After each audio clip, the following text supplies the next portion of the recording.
Hi friends, అందరికీ నమస్కారం. పిఠాపురం మండలంలోని ఫక్రుద్దీన్ పాలెం పాపిడి దొడ్డి చెరువు వద్ద మట్టి తవ్వకాలు ముదిరి జనసేన పార్టీలోని నేతలకు రెండు వర్గాలుగా కూడా చీలిపోయి వీధికి ఎక్కే స్థాయికి అయితే వెళ్లిపోయింది. తిరుమ గ్రామానికి చెందిన మాజీ ఎంపీపీ కురమల్లు రాంబాబు పైన విరవాడకు చెందిన పలువురు జనసేన నాయకులు అయితే దాడి చేసినట్టు పిఠాపురం రూరల్ పోలీస్ స్టేషన్ లోని అయితే ఫిర్యాదు నమోదైంది.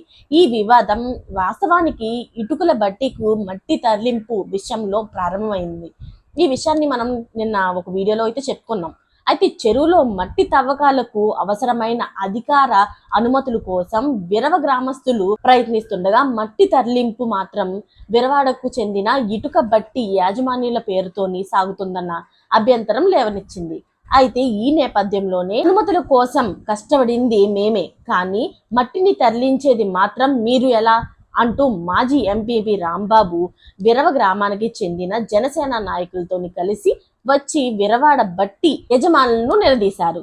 దీనికి ప్రతిస్పందనగా మా ఊరి చెరువులోని మట్టి తవ్వడానికి మీకు హక్కుందా అంటూ విరవాడకు నేతలు కూడా తీవ్రంగా అభ్యంతరం వ్యక్తం చేశారు. ఇక ఈ వివాదం వాగ్వాదాన్ని బట్టి ఒకరిపై ఒకరు దాడి చేసుకునే వరకు కూడా వెళ్ళిపోయింది. ఆ తరువాత రెండు వర్గాల నేతలు కూడా పరస్పరం ఫిర్యాదులతో పిఠాపురం రూరల్ పోలీస్ స్టేషన్ కు ఆశ్రయించారు. ప్రస్తుతం ఈ ఘటనతో పిఠాపురం రాజకీయ వాతావరణం ఉద్రిక్తంగా మారింది. ఈ ఘటనపై పోలీసులు కేసు నమోదు చేసి దర్యాప్తు కూడా ప్రారంభించారు. చెరువులో మట్టి తవ్వకాలకు సంబంధించి ఉన్న అనుమతులను తవ్వకాలపైన విచారణ చేస్తున్నట్లు సమాచారం. అయితే తమ నేతలు తమలో తామే కొట్టుకోవడం చూసిన జనసేన అధినేత అయిన పవన్ కళ్యాణ్ తీవ్ర కోపంలో ఉన్నట్లు తెలుస్తుంది.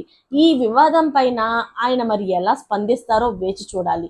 మరిన్ని లేటెస్ట్ అప్డేట్స్ కోసం ఛానల్ ని సబ్స్క్రైబ్ చేసుకోండి. Thanks for watching friends.